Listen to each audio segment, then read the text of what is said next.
Rules of golf. Golfers are proud of the fact that there are rules which are administered by the player themselves. It's a unique thing in sports. We have a sport where you're on your honor to observe the rules. Quite often you might be many scores of yards away from any other observer, certainly your opponent, and golfers take great pride in reporting when they have perhaps inadvertently broken the rule and calling the appropriate penalty on themselves.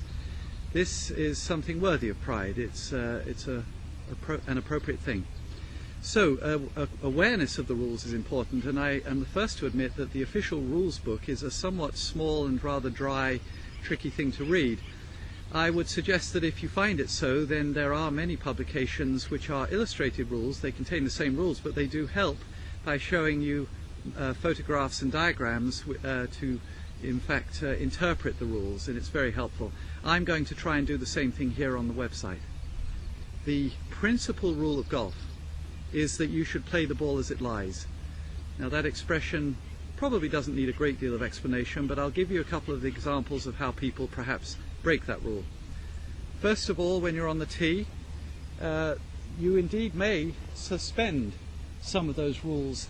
There is no rule that says on the tee, since the ball is not yet in play, you have to have taken a stroke at the ball for it to be deemed in play on the tee of each hole, that you can indeed walk up, knock down some grass, step on it, pull it out of the ground if it offends you, tee up the ball and let fly.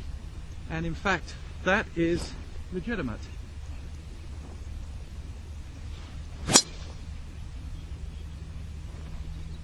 But things change when you get out on the golf course.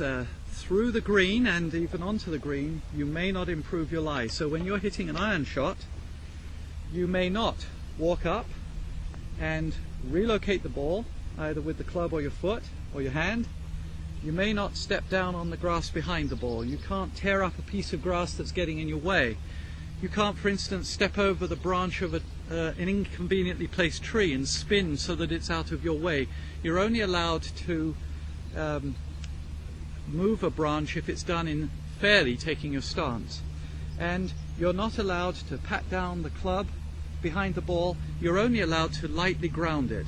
And grounding the club doesn't include banging down on the ground.